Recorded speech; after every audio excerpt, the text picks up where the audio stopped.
बहुत समय पहले, इतना पहले कि समय भी अपने पग चिन्ह भूल जाए, विंध्य और सतपुड़ा पर्वतों के बीच एक दैवीय प्रदेश था, अमरकंटक। वहां की धरती शांत थी, पर भीतर छिपे दुख से करा रही थी। नदियां सूख चुकी थीं, झरनों की हंसी बंद हो गई थी और जंगलों में पक्षियों का संगीत विराम पर था। हरी भरी घाटियां पीली पड़ गई थीं और जनजातियों के घरों में चूल्हे बुझने लगे थे। धरती मौन में रो रही थी। एक रात्रि तारों के बीच आकाश में देव सभा लगी। बादल आसन बने, चंद्रमा दीप बना और दिशाएं साक्षी। ब्रह्मा जी बोले, धरती प्यास से व्याकुल है, केवल जल नहीं, उसे करुणा की धारा चाहिए। एक ऐसी मां का अवतरण होगा जो जीवन का प्रवाह बहाएगी और हृदयों में शांति उतारेगी। दिगंत में प्रकाश फैला और वो दिव्य ऊर्जा अमरकंटक की भूमि पर अवतरित हुई।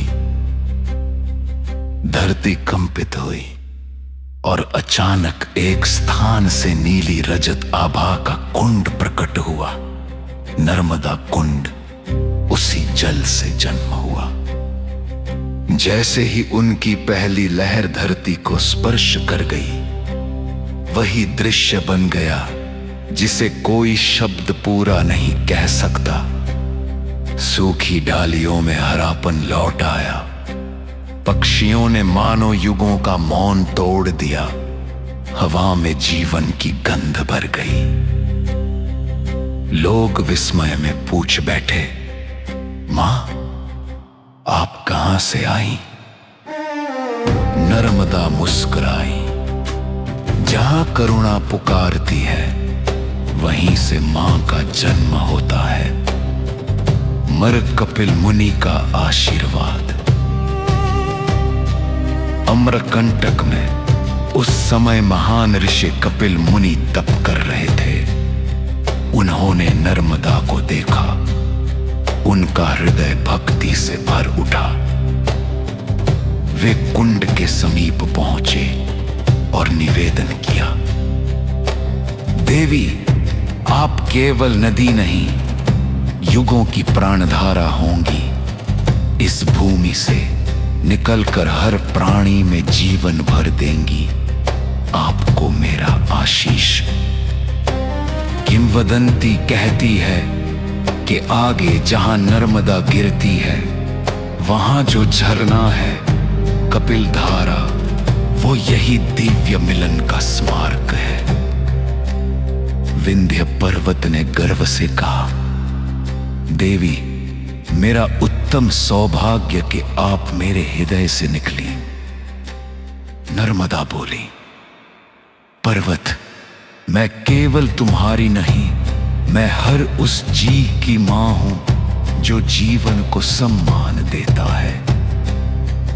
और उसी दिन से वनस्पतियां, पशु पक्षी, आदिवासी, साधु, यवन, व्यापारी, हर कोई नर्मदा के आंचल का हिस्सा बन गया। नर्मदा केवल बहती न थी, आशीर्वाद बांटती थी। जिन गांवों से गुजरती, बच्चे हंसने लगते। जिन वन क्षेत्रों को छूती, जड़ी बूटियां रस से भर उठती। कहा जाता है कि नर्मदा किनारे रहने वाले लोग केवल अन्न से नहीं, सद्भाव से समृद्ध थे। एक बार कथा आती है कि नागलोक का एक शक्तिशाली नाथ तक्षक नर्मदा के प्रवाह को रोकने आया। उसने कहा, जो अमृत बहाती है, उस पर मेरा अधिकार होना चाहिए। नर्मदा शांत स्वर में बोली, जो स्वार्थ से भरा हो वो प्रवाह को नहीं रोक सकता। जल वहीं बहता है जहां विनम्रता हो। तक्षक ने अपना बल आजमाया, पर नर्मदा की शांति अग्नि से भी प्रखर थी। अंत में वह झुक गया और बोला, मां, आप सच में करुणा का सागर हैं। मैं आपके तटों की रक्षा करूंगा। कहते हैं आज भी कई स्थानों पर नर्मदा तट पर नाग शक्तियों की रक्षा छाया मानी जाती है। अंश शिव और नर्मदा। एक पुरानी धारणा कहती है नर्मदा शिव के आंसू हैं। जब शिव समाधि में थे, संसार दुख में डूबा था। उनकी करुणा से एक आंसू गिरा और एक अमर नदी को जन्म मिला। कहा जाता है कि स्वयं शिव ने नर्मदा से कहा, जो मेरी भस्म को पवित्र कर दे वह स्वयं तप का स्वरूप है। तुम केवल नदी नहीं, मुक्ति का मार्ग हो। इसीलिए नर्मदा स्नान और नर्मदा परिक्रमा को मोक्षदायिनी माना जाता है। हर वर्ष अमरकंटक में जनजातियों का एक पर्व मनाया जाता था।